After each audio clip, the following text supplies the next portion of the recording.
യേശുക്രിസ്തു എന്താ ഒരിക്കൽ പറഞ്ഞത്? യാഗത്തിലല്ല കരുണയിൽ അത്ര എന്ത് ചെയ്യുന്നത്? ആര് പ്രസാദിക്കുന്നത്? യേശുക്രിസ്തു പ്രസാദിക്കുന്നതല്ല. യാഗത്തിലല്ല കരുണയിലാണ് ആര് പ്രസാദിക്കുന്നത്? ദൈവം പ്രസാദിക്കുന്നത്. സ്തോത്രം.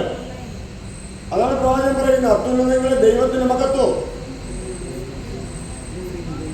ദൂതന്റെ അരുളപ്പാടുകളിൽ പറയുന്നത് അത്യുന്നതങ്ങളിൽ ദൈവത്തിന്റെ മഹത്വം, ഭൂമിയിൽ ദൈവപ്രസാദമുള്ള മനുഷ്യർക്ക് സമാധാനം. ആർക്കാണ്?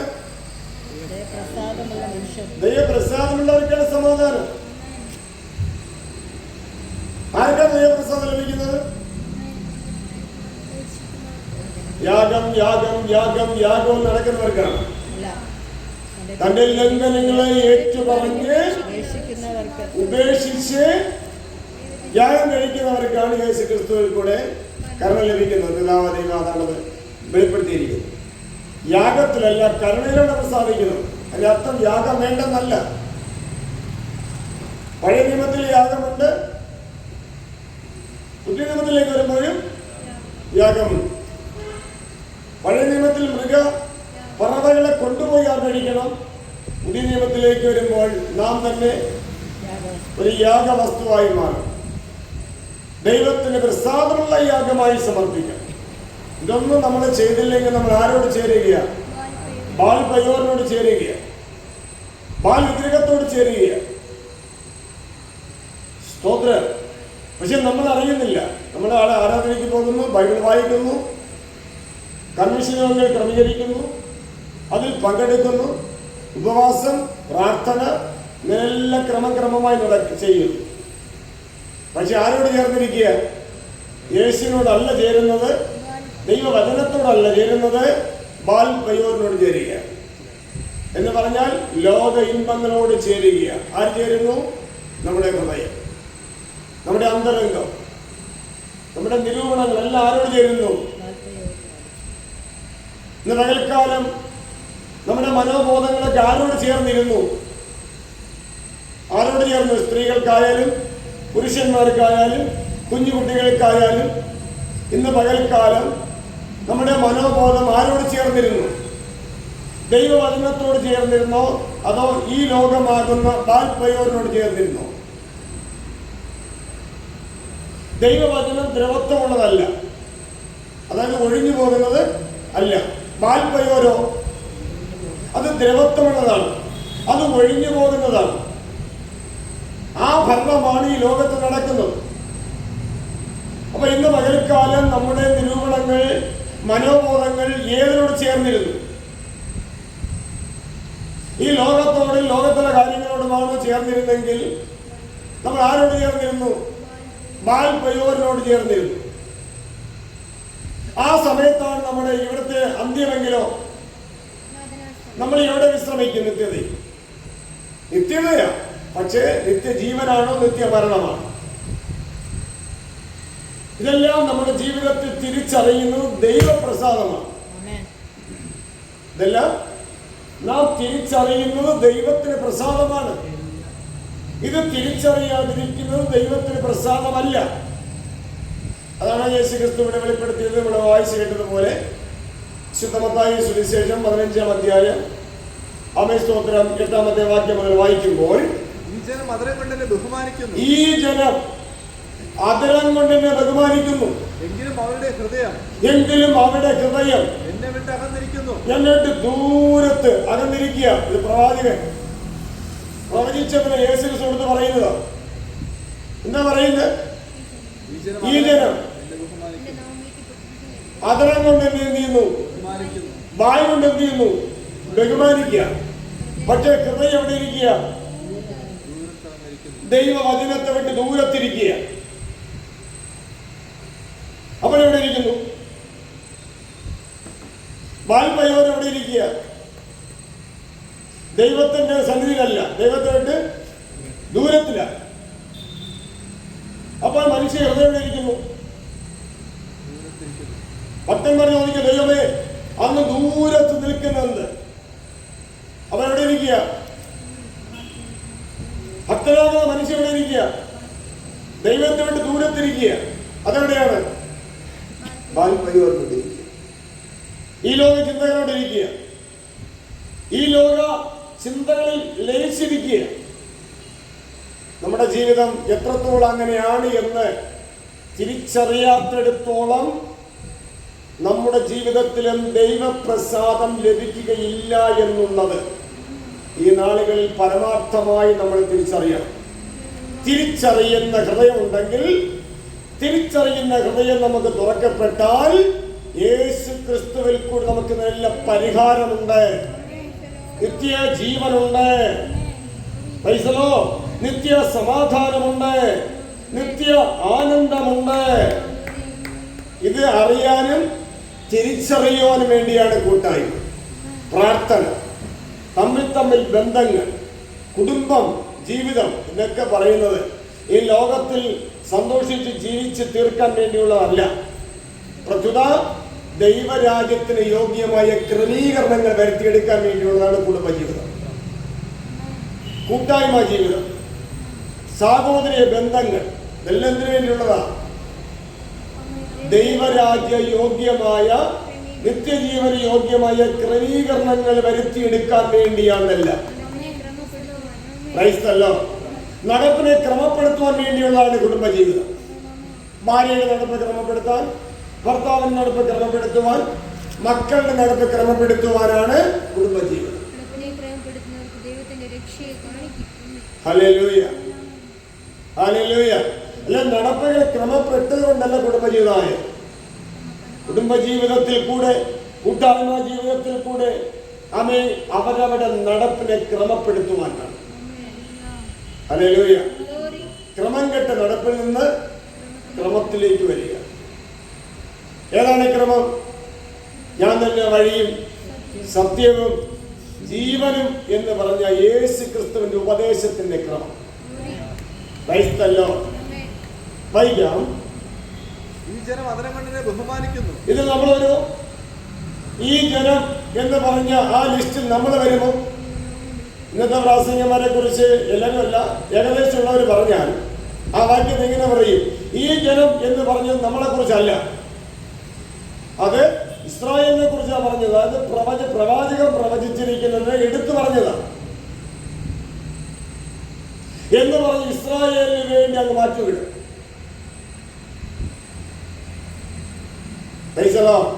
പിന്നെ ഇപ്പോൾ ക്രിസ്തേശുവിലുള്ളവർക്ക് ഒരു ശിക്ഷാവിധിയില്ല, അത് നമുക്കുള്ള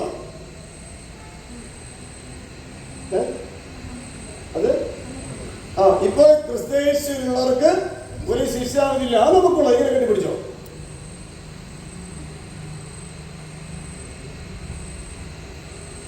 എല്ലാം കഴിഞ്ഞു പോയി എന്ന് പറയുകയും ചെയ്യും. ആവർത്തന പുസ്തകം 28-ാം അധ്യായം 1 മുതൽ 14 വരെയുള്ള വാക്യം ഇങ്ങനെ കെട്ടിപ്പിടിച്ചോ.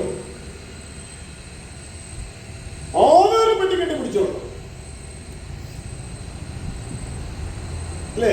ആവർത്തന പുസ്തകം 28-ന്റെ 1 മുതൽ 14 വരെ ഇങ്ങനെ ഓരോരും പെട്ടി ആവേശം കൊണ്ട് കെട്ടിപ്പിടി. കഴിഞ്ഞ 15 മുതലുള്ള വാക്യം ആർക്കും വേണ്ട, അത് കഴിഞ്ഞു പോയി. അത് കഴിഞ്ഞു.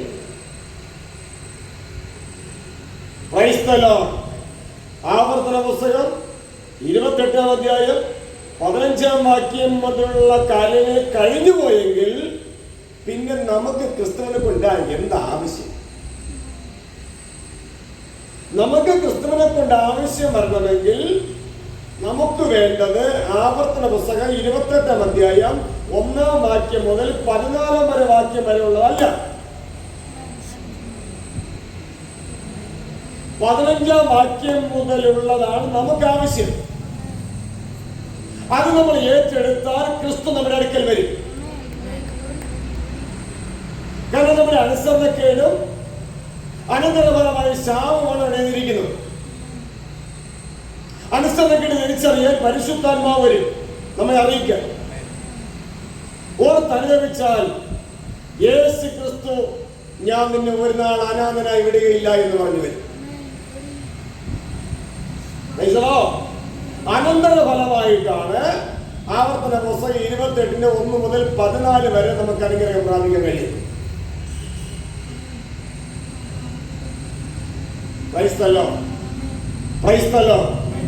നഖം തന്നെയാണ് നട്ടെടുക്കുക. കക്ഷത്തിലിരിക്കുന്ന വീഴുകയും ചെയ്യരുത്, ഉത്തരത്തിലിരിക്കുന്നത് എടുക്കുകയും വേണം.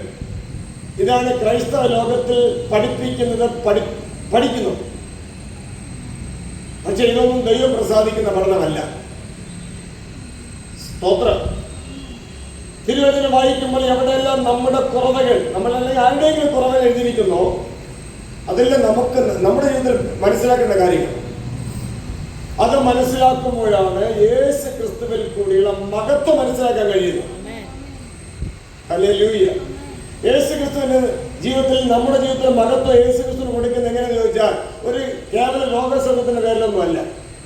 പ്രസ്തുത പാപമോചനം എന്ന വീണ്ടെടുപ്പിന്റെ പേരിലാണ് യേശു ക്രിസ്തുവിന് മഹത്വം കരയിച്ചിട്ടുള്ളത്.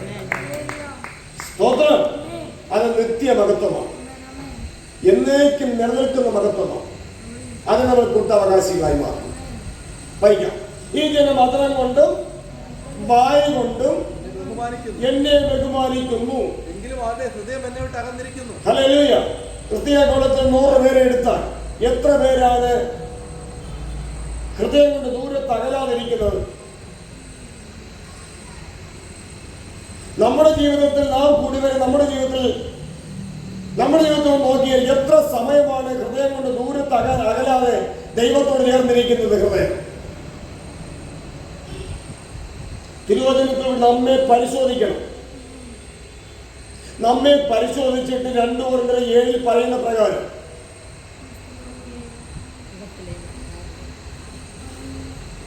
സ്തോത്രം, മാനസാന്തരത്തിനായി ദുഃഖിക്കണം. 10 കരങ്ങളെടുത്ത് ദൈവത്തെ സ്തുതിക്കുക. Hallelujah, hallelujah. അത് വായിക്കാം. നിങ്ങൾ ദുഃഖിച്ചതിനാലല്ല. ഹല്ലേലൂയ. അപ്പൊ മാനസാന്തരത്തിനായി ദുഃഖിക്കാൻ കാരണം എന്താണ്? സഭയാ, കൊരിന്ത്യ സഭയ്ക്ക് എഴുതിയിരിക്കുക.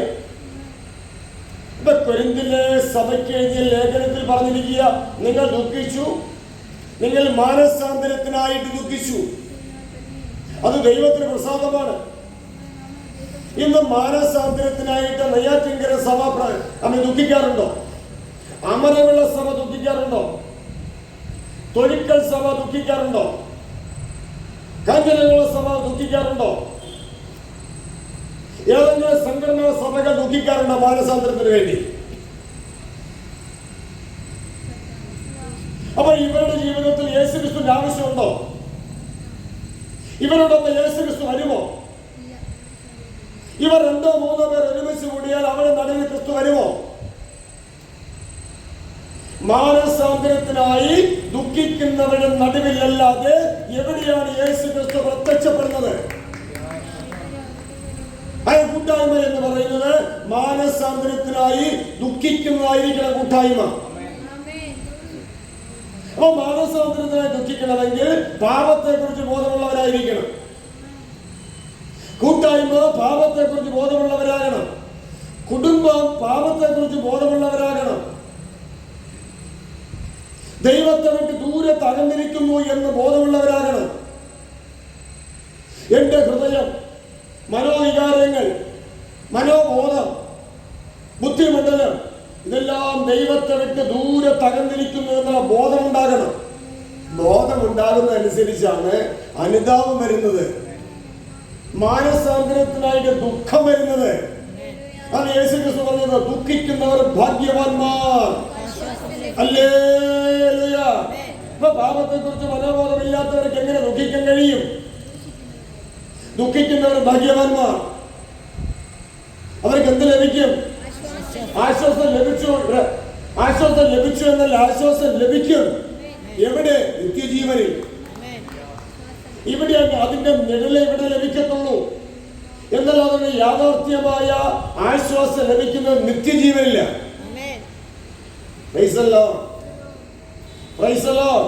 കാരണം ഇവിടെ പൂർണ്ണമായ ആശ്വാസം ലഭിക്കത്തക്കതായ പരിസരത്തിലല്ല നമ്മൾ ജീവിക്കുന്നത്. നമ്മൾ ഇടപെടാതെ എങ്ങോട്ട് പോകുകയാണ്? യിരെമ്യാ പ്രവചനത്തിൽ പറയുന്നു, ഇടപെടാതെ പിന്മാറ്റമായി പിന്മാറിയിരിക്കുക. 8-ാം അധ്യായം വായിക്കുമ്പോൾ കരങ്ങൾ ഉയർത്തി ദൈവത്തെ സ്തുതിക്കാം. Hallelujah, hallelujah, hallelujah. Praise the Lord. യെരൂശലേമിലെ ഈ ജനമോ ഇടവിടാത്ത പിന്മാറ്റമായി പിന്മാറിയിരിക്കുന്നത്, വഞ്ചന മുറുകെ പിടിച്ചിരിക്കുന്നത്, മടങ്ങി വരുവാൻ മനസ്സില്ലാതിരിക്കുന്നു. ആരാ? യെരൂശലേമിലെ ഈ ജനം. അപ്പൊ ഇന്നത്തെ ക്രിസ്ത്യാനികൾ പറയും അത് യെരൂശലേമിനെ ജനത്തെ കുറിച്ചാ പറയും, നമ്മളെ കുറിച്ചല്ല. സ്തോത്രം. നാം എവിടേക്ക് വിളിക്കപ്പെട്ടവരാ? അക്ഷരീയ യെരൂശലേമിലേക്ക് വിളിക്കപ്പെട്ടവരല്ല, ആത്മീയ യെരൂശലേമിലേക്ക് വിളിക്കപ്പെട്ടവരാ. അക്ഷരീയ യെരൂശലേമിലെ ജനത്തെ കുറിച്ച് അവിടെ എഴുതിയിരിക്കുന്നു. സ്തോത്രം. എന്നാൽ നാമോ ആത്മീയ യെരൂശലേമിലേക്ക് വിളിക്കപ്പെട്ടവരാണെങ്കിലും ആത്മീയ യെരൂശലേമിന്റെ ഉപദേശത്തിലല്ല നമ്മൾ നിൽക്കുന്നതെങ്കിൽ നമ്മൾ ഇടവിടാതെ പിന്മാറിക്കൊണ്ടിരിക്കുക. ദൈവം അടക്കി വിളിക്കുന്നു, നമ്മൾ പിന്മാറുന്നു. ദൈവം അടക്കി വിളിക്കുന്നു, നാം പിന്മാറുന്നു. നമ്മുടെ അന്തരംഗം, നമ്മുടെ മനോബോധം എവിടെ ഇരിക്കുക? യെരൂശലേമിൽ നിന്ന് വരുന്ന വചനത്തിലാണോ ഇരിക്കുന്നത്? യെശയ്യാ പ്രവചനത്തിൽ പറയുന്നു, യെരൂശലേമിൽ നിന്ന് ദൈവത്തിന്റെ വചനം പുറപ്പെട്ടു വരുന്നു. അത് അക്ഷരീയ യെരൂശലേമിൽ നിന്നാണ് പുറപ്പെട്ടു വരുന്നത്? ഇല്ല, സ്വർഗീയ യെരൂശലേമിൽ നിന്ന്.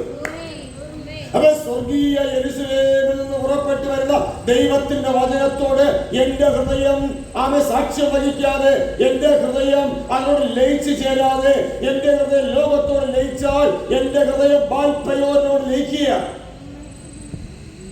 അത് ഞാൻ അറിയുന്നില്ല. പക്ഷെ എന്റെ ഹൃദയത്തെ, എന്റെ അന്തരംഗത്തെ ശോധന ചെയ്യുന്ന, എന്റെ ഉത്ഭവങ്ങളെ ശോധന ചെയ്യുന്ന ദൈവം അറിയുന്നു. എന്റെ ഹൃദയം ഇടവിടാതെ പിന്മാറിപ്പോകുന്നു. അതുകൊണ്ട് പ്രവാചകനെ കൂടി അന്ന് വെളിപ്പെടുത്തിയത് ഇന്നും ജീവനായി നിൽക്കുകയാണ്, ഇന്നും ജീവാർത്ഥമായി നിൽക്കുകയാണ്. കാരണം ദൈവത്തിന്റെ വചനത്തിൽ എഴുതിയിരിക്കുന്ന പ്രവചനം, തിരുവെഴുത്തിലെ പ്രവചനം ഒന്നും മനുഷ്യന്റെ ഇഷ്ടത്താൽ വന്നതല്ല. പരിശുദ്ധാത്മാവിനെ നിയോഗം പ്രാപിച്ചിട്ട് മനുഷ്യൻ പ്രവചിച്ചതാണ്. Hallelujah, hallelujah. അപ്പോൾ മത്തായി സുവിശേഷം 15:8 പറയുന്നതിന് നമുക്ക് വലിയ ബന്ധമുണ്ട്. നമ്മുടെ മനോബോധവും പരിശോധിച്ചു വെക്കാൻ വലിയ ബന്ധമുണ്ട്. ദൈവം ചോദിക്കുക, മകനെ നിന്റെ ഹൃദയം എനിക്ക് തരിക. നാം കൊടുക്കുന്നുണ്ടോ? നാം ദൈവത്തിന് നമ്മുടെ ഹൃദയം കൊടുത്താൽ ഹൃദയത്തിൽ ദൈവം നിന്റെ വചനത്തെ എഴുതി വയ്ക്കും. ഹൃദയത്തിൽ വചനം എഴുതി വെച്ചാൽ അത് നിറയും. നിറഞ്ഞാൽ കവിയും. നിറഞ്ഞ് കവിയുന്നത് വായ് പ്രസ്താവിക്കും. അത് കഴിയാത്തിടത്തോളം അനുസരിക്കുവാനും മാനസാന്തരത്തിന് യോഗ്യമായ വിധത്തിൽ ദുഃഖിക്കുവാനും കരയുവാനും കണ്ണുനീര് ഒഴുക്കുവാനും ദൈവം തന്റെ ജനത്തെ കുറിച്ച് ആഗ്രഹിക്കുക. അങ്ങനെയുള്ളവരുടെ കണ്ണുനീരാണ് സ്വർഗത്തിൽ ദൈവം തുടച്ചു കളയുന്നത്. ഹല്ലേലൂയ. ആ അനുഭവത്തിലേക്ക് എത്തിച്ചേരുവാൻ ദൈവത്തിന്റെ ആത്മാവ് എന്നെ നിങ്ങളെ മാത്രമല്ല ഭൂമിയിലെ സർവ്വജനത്തെ വിളിക്കുമ്പോൾ ഇതാ സർവ്വജനത്തിനും ഉണ്ടാകുവാനുള്ള മഹാസന്തോഷം ഞങ്ങൾ നിങ്ങളോട് സുവിശേഷിക്കുന്നു. കർത്താവ് യേശു ക്രിസ്തു എന്ന രക്ഷിതാവ് ഇന്ന് ദാവീദിന്റെ പട്ടണത്തിൽ നിങ്ങൾക്ക് ജനിച്ചിരിക്കുന്നുവെന്ന് ദൂതൻ വിളിച്ചു പറഞ്ഞു എങ്കിൽ അത് നമുക്കും വേണ്ടിയാണ് വിളിച്ചു പറഞ്ഞത്. അതുകൊണ്ട് യേശു ക്രിസ്തുവിനോട് ചേർന്ന് ജീവിക്കുവാൻ നമ്മൾ മനസ്സ് മുറിക്കേണ്ടത് ഏറ്റവും അത്യാവശ്യമാണ്. ഹല്ലേലൂയ. ആ യേശു ക്രിസ്തുവിനോട് ചേർന്ന് ജീവിക്കാൻ നമുക്ക് തക്ക മാർഗം എന്ന് പറയുന്നത് ദൈവത്തിന്റെ ന്യായപ്രമാണത്തോട് ലയിക്കുക. കാരണം ദൈവത്തിന്റെ ന്യായപ്രമാണമാണ് നമ്മെ ക്രിസ്തുവിന്റെ അടുക്കിലേക്ക് എത്തിക്കുന്നത്. അടിസ്ഥാനപരമായ തിരിച്ചറിവുകൾ നാം ഗ്രഹിച്ചറിയാതെ ന്യായപ്രമാണം കഴിഞ്ഞുപോയി എന്ന് വിചാരിച്ചാൽ യാതൊരു വിധത്തിലും യേശു ക്രിസ്തുവിന്റെ രക്ഷകന്റെ അടുക്കിലേക്ക് നമുക്ക് ഓടിയെത്താൻ കഴിയില്ല.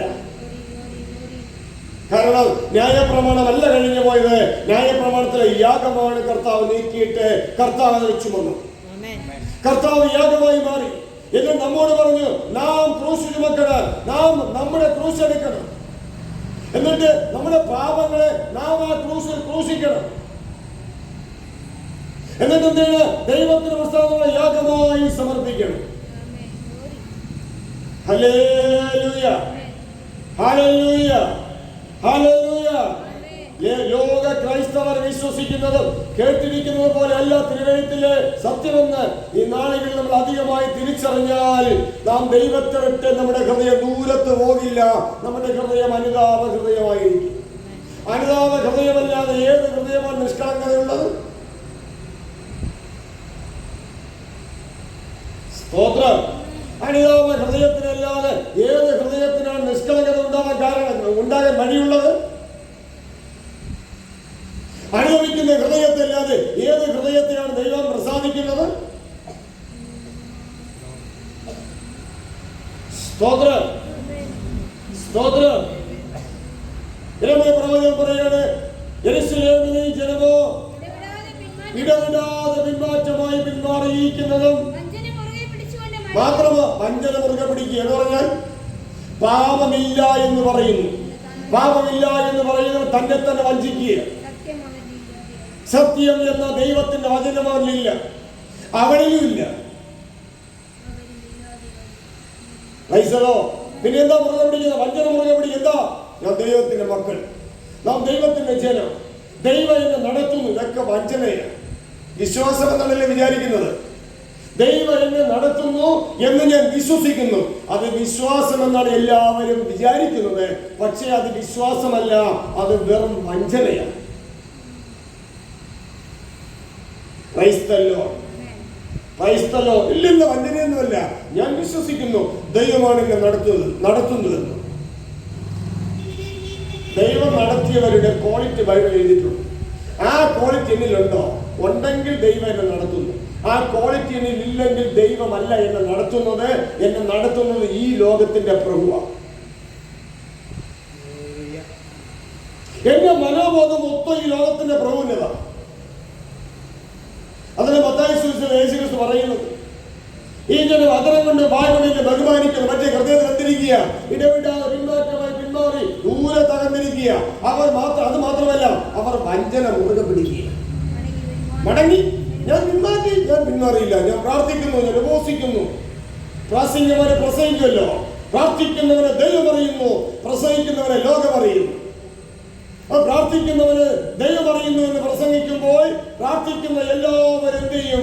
വഞ്ചന മുറുകെ പിടിക്കുക. ഞാൻ പ്രാർത്ഥിക്കുന്നു, ഞാൻ ദൈവത്തോടാണ് പ്രാർത്ഥിക്കുന്നത്, എനിക്കും ദൈവമായിട്ട് വലിയ ബന്ധമുണ്ട്, എനിക്കും ദൈവത്തിന് ഇടയിൽ വേറെ ആരുമില്ല.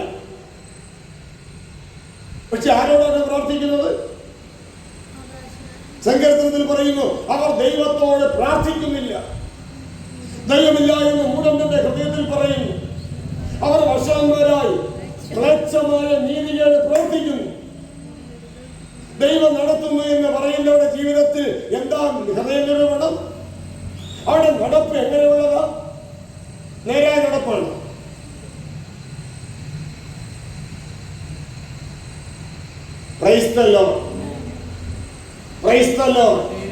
നേരായ നടപ്പാണെങ്കിൽ യാദൃച്ഛികമായിട്ടൊരു ഫോൺ കോൾ വന്നാൽ എടുത്തോണ്ട് മാറിപ്പോകും ഫോൺ വിളിക്കാൻ.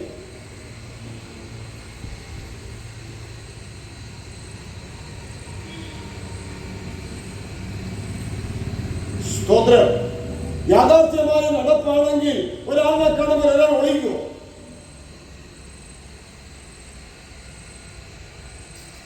ഐസ്തല്ലോ.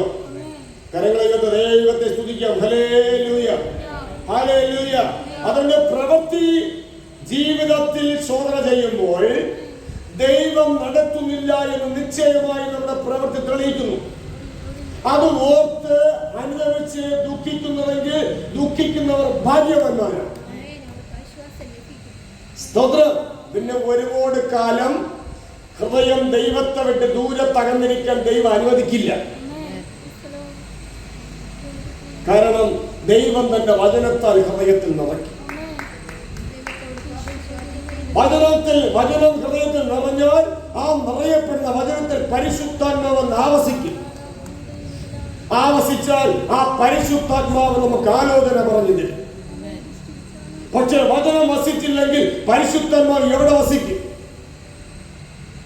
വചനം നമ്മിൽ വസിച്ചില്ലെങ്കിൽ പരിശുദ്ധാത്മാവ് എവിടെ വസിക്കും?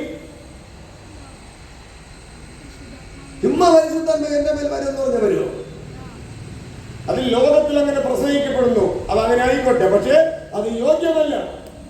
അങ്ങനെ പരിശുദ്ധാത്മാവ് ഒരു വ്യക്തിയുടെ മേൽ വരില്ല. പരിശുദ്ധാത്മാവ് ഒരു വ്യക്തിയുടെ മേലല്ല, ഒരു വ്യക്തിയിൽ വരണം. ഒരു വ്യക്തിയിൽ വരണമെങ്കിൽ ആ വ്യക്തിയിൽ പരിശുദ്ധാത്മാവ് വന്നാൽ വസിപ്പാൻ അതിന് ഇടം വേണം. നമ്മളെ വീടുകളിലൊക്കെ ഒരാളെ താമസിക്കുക, ഒരു യാത്ര ചെയ്ത ഒരാൾ വന്നാൽ അവർക്ക് വിശ്രമിക്കാൻ ഇടം വേണ്ടി. അപ്പോൾ പരിശുദ്ധാത്മാവ് നമ്മളിൽ വന്നാൽ വിശ്രമിക്കാൻ ഇടം വേണ്ടി. എവിടെ വിശ്രമിക്കും? നമ്മുടെ കണ്ണിനകത്ത് എറിയിരിക്കും. മാംസമായ ഈ ട്രീറ്റ്മെന്റ് ചെയ്യുന്ന അറ്റാക്ക് വരുന്ന ഹൃദയത്തിനകത്ത് എറിയിരിക്കും. ചെറിക്കകത്ത് എറിയിരിക്കുമോ പരിശുദ്ധാത്മാവ്? ചെറുകുടലിന് വൻകുടലിന്റെ അകത്ത് കയറിയിരിക്കും. എവിടെ? തലച്ചോറിനകത്ത് കയറിയിരിക്കും.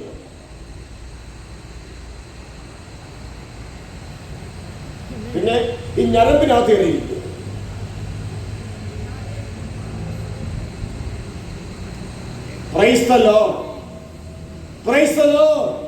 പരിശുദ്ധാത്മാവിന് ഇരിക്കേണ്ട ഇടമാണ് ദൈവത്തിന്റെ വചനം.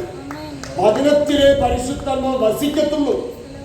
അതുകൊണ്ടാണ് ദൈവം പറയുന്നത്, ആമേൻ, ദൈവ വചനത്തെ ഞാൻ എന്റെ വചനത്തെ ഉള്ളിലാക്കി അവരെ ഹൃദയത്തിൽ എഴുതുമ്പോൾ അവർ എനിക്ക് ജനമായി മാറും. ഞാൻ അവർക്ക് ദൈവമായി മാറും. അവർക്ക് ഞാൻ എന്റെ പരിശുദ്ധാത്മാവിനെ കൊടുക്കും. എവിടെ പോയി ഇരിക്കും? അത് ഈ വചനത്തിൽ ഇരിക്കുമ്പോൾ.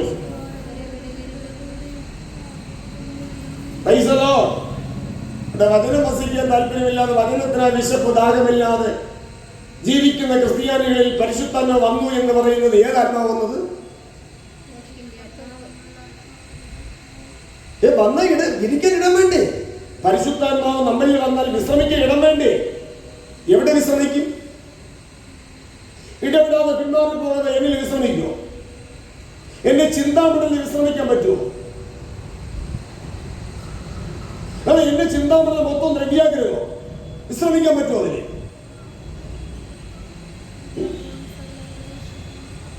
എന്റെ ചിന്താമണ്ഡലം മൊത്തം പരസംഗം പോകോ? വിശ്രമിക്കാൻ പറ്റുമോ? എന്റെ ചിന്താമണ്ഡലം മൊത്തം ഉറങ്ങണം എന്നാണ്. അതിനൊന്ന് വിശ്രമിക്കുമോ?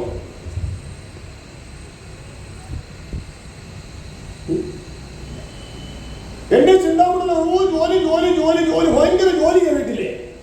ആ ജോലി എന്ന് പറയുന്ന ആ ചിന്താമണ്ഡലത്തിൽ വിശ്രമിക്കുമോ?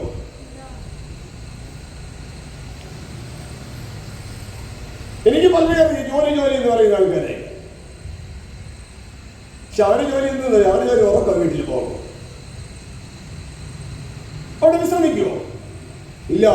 ദൈവത്തിന്റെ പരിശുദ്ധാത്മാവിനെ വിശ്രമിക്കാൻ ഒരിടമേയുള്ളൂ, അത് ദൈവ വചനത്തിലാണ്. സ്തോത്രം. വചനത്തിലല്ലാതെ വേറെ ഒരിടത്തിലും പരിശുദ്ധാത്മാവിന് വിശ്രമിക്കാൻ സാധ്യമല്ല. അതുപോലെ എന്റെ വചനം നിങ്ങളിലും നിങ്ങൾ എന്നിലും വസിച്ചാൽ, നിങ്ങൾ ഇച്ഛിക്കുന്നത്, അപ്പൊ വചനം വസിച്ചാൽ പരിശുദ്ധാത്മാവ് അതിൽ വസിക്കും. പരിശുദ്ധാത്മാവ് അതിൽ വസിച്ചാൽ നാം എന്തിച്ഛിക്കും? Praise the Lord. പക്ഷെ അതില്ലാത്ത ജനത്തെ കുറിച്ചാണ് ഇവിടെ പറയുന്നത്. യെരൂശലേമിലെ ജനമോ ഇടവിടാതെ പിന്മാറ്റമായി പിന്മാറി.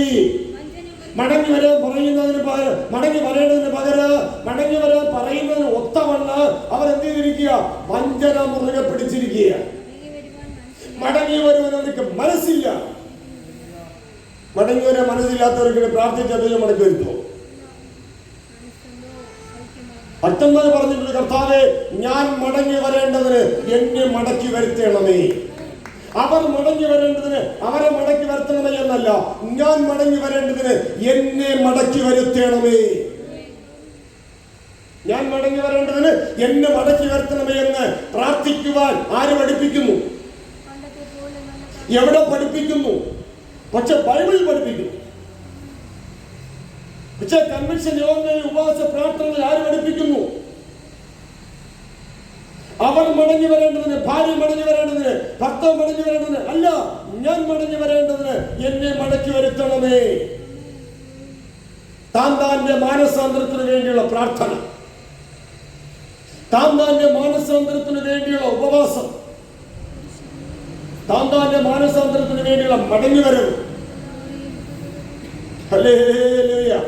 ഇതൊക്കെ ഗ്രഹിക്കാനും ചിന്തിക്കാനും മനസ്സിലാക്കുവാനും ധ്യാനിപ്പാനും നാം മനസ്സ് വച്ചില്ലെങ്കിൽ ലോകത്തിൽ ആരെങ്കിലും നമുക്കിട്ട് മനസ്സ് വയ്ക്കുമോ? നാം തന്നെ മനസ്സ് വയ്ക്കും. ഇതെല്ലാം ഉൾക്കൊള്ളിച്ചുകൊണ്ടാണ് യേശു ക്രിസ്തു പറയുന്നത്, ഈ ജനം അതരം കൊണ്ട് വായ് കൊണ്ട് എന്നെ ബഹുമാനിക്കുന്നു,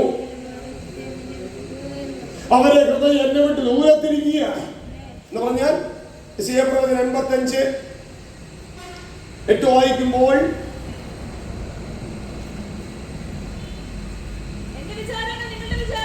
എന്റെ വിചാരങ്ങൾ നിങ്ങളുടെ വിചാരങ്ങളല്ല, നിങ്ങളുടെ പറഞ്ഞാരുടെ ഇടവിടാതെ പിന്മാറ്റമായി പിന്മാറി ദൈവത്തെ വിട്ട് ഹൃദയം ദൂരെ തകർന്നിരിക്കുന്നവരെ കുറിച്ച് പറയുക. ഇതിൽ നമ്മളുണ്ടോ? നമ്മുടെ തലമുറയുണ്ടോ? നമ്മുടെ മാതാപിതാക്കൾ ഇതിലുണ്ടോ? ദൂരെ തകർന്നിരിക്കുന്ന ലിസ്റ്റിൽ പ്രാർത്ഥിക്കുന്നവരായിരിക്കാം, ഉപവസിക്കുന്നവരായിരിക്കാം. പക്ഷെ ഈ ലിസ്റ്റിൽ നമ്മളുണ്ടോ? നമ്മുടെ മാതാപിതാക്കളുണ്ടോ? നമ്മുടെ തലമുറയുണ്ടോ? ഈ ദൂരെ തകർന്നിരിക്കുന്ന ലിസ്റ്റിൽ മടങ്ങി വരുവാൻ ദൈവാത്മാവ് നമ്മെ സ്വാഗതം ചെയ്യുക, മടങ്ങി വരുക. പക്ഷെ മടങ്ങി വരണമെങ്കിൽ കുറ്റേറ്റവരാണ്. ഹോശേയ പ്രവചനം അതാ വെളിപ്പെടുത്തിയിരിക്കുന്നത്. അവർ കുറ്റം ഏറ്റു പറഞ്ഞ് എന്റെ മുഖം അന്വേഷിച്ച് മടങ്ങി വരുവോളം ഞാൻ എന്റെ സ്ഥലത്ത് പോയിരിക്കും. ഇവർ പറയുന്നു ഇവരെ ഹൃദയത്തിൽ ഇരിക്കുന്നു. മനം തിരിയാത്ത മനുഷ്യന്റെ ഹൃദയത്തിലാണ് ദൈവം ഇരിക്കുന്നത്. സ്വർഗം തന്നെ സിംഹാസനമാണ്, സ്വർഗത്തിലായിരിക്കുന്നത്. ഇവരുടെ ഹൃദയം സ്വർഗമാണോ? ഇവർ പറയുന്നു ദൈവം ഇവരുടെ ഹൃദയത്തിലിരിക്കണം. ഇവരുടെ ഹൃദയം സ്വർഗമാണോ? സ്വർഗമാണെങ്കിൽ വഞ്ചന മുറുകെ പിടിക്കുമോ? സ്വർഗമാണെങ്കിൽ നാളെ കുറിച്ച് വിചാരപ്പെടുമോ? സ്വർഗമാണെങ്കിൽ ദ്രവ്യാഗ്രഹിയായി മാറുമോ? ഇവരുടെ ഹൃദയം സ്വർഗമാണെങ്കിൽ ഇവർ പ്രപഞ്ചമോഹിയായി മാറുമോ? ഇവർ എന്ന് പറഞ്ഞാൽ നമ്മളും അതിൽ വരും. പറയണം കേട്ടോ, ദൈവന്റെ ഹൃദയത്തിലേക്ക് യേശു, യേശു എന്റെ ഹൃദയത്തിൽ, യേശു അപ്പൻ എന്റെ ഹൃദയത്തിൽ, ചിലർ യേശു അപ്പച്ചൻ എന്റെ ഹൃദയത്തിൽ. പറയുന്നതിന് ഒത്തവണ്ണം ന്യായ വിധി ദിവസത്തിൽ കണക്ക് ബോധിപ്പിക്കേണ്ടി വരുമെന്നുള്ളത് സ്ത്രീ പുരുഷന്മാര് മാതാപിതാക്കള് തലമുറകള് സഹോദരങ്ങള് ഒരുപോലെ അറിഞ്ഞിരിക്കണം. കാരണം ദൈവത്തിന്റെ ന്യായവിധി ചെറുതല്ല. ദൈവത്തിന്റെ ന്യായവിധി വലുതും ഭയങ്കരവും ഭയാനകമാണ് എന്ന് നാം ഈ നാളുകൾ തിരിച്ചറിയേണ്ടത്. പരിശുദ്ധാത്മാവ് ദൈവവചനത്തിൽ കൂടെ നമ്മോട് സംസാരിക്കുന്നത് നാം അത്യന്ത ശ്രദ്ധയോട് അവൻ ആത്മാർത്ഥ മനോബോധത്തോടെ തിരിച്ചറിയുക. ദൈവത്തിന്റെ ആത്മാവ് ബോധം തരികയാണ്. അതിനോട് നമ്മൾ മത്സരിക്കരുത്, അതിനോട് നമ്മൾ വിഘടിക്കരുത്. പ്രവചനം പ്രവചിക്കുക, ഇരുട്ടാകുന്നതിന് നിങ്ങളുടെ കാൽ അന്ധകാര പർവ്വതത്തിൽ ഇടറി പോകുന്നതിന് മുൻപ് നിങ്ങളുടെ ദൈവമായ യഹോവയ്ക്ക് ബഹുമാനം കൊടുപ്പി. എങ്ങനെ ബഹുമാനം കൊടുക്കാൻ പറയുന്നത്? നമ്മെ നോക്കുമ്പോൾ നാം സ്വീകരിക്കുക ആ നോട്ടത്തെ, നമ്മോട് സംസാരിക്കുമ്പോൾ അത് കേൾക്കുക, കൽപ്പിക്കുമ്പോൾ അനുസരിക്കുക.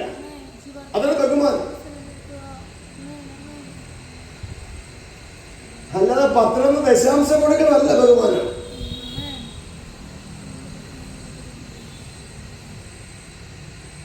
ക്രൈസ്തലോ അതിന്റെ അർത്ഥം കൊടുക്കേണ്ടെന്നല്ല പറയുന്നത്. അത് ദൈവിക പ്രവർത്തനങ്ങൾക്ക് അത് പ്രയോജനപ്പെടണം, അതിനുവേണ്ടി കൊടുക്കണം. പക്ഷെ അതിൽ മാത്രമല്ല ദൈവം പ്രസാദിക്കുന്നത്. അത് വചനം ഉൾക്കൊള്ളാൻ മനസ്സില്ലാത്തവർ 10 കൊടുത്താലും 100 കൊടുത്താലും പ്രയോജനമില്ല.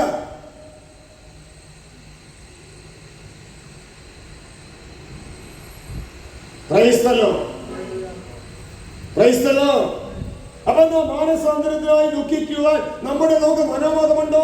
ദൈവത്തിന്റെ പ്രവൃത്തി നമ്മുടെ മേൽ വെളിപ്പെടുവാനിടയായിട്ട്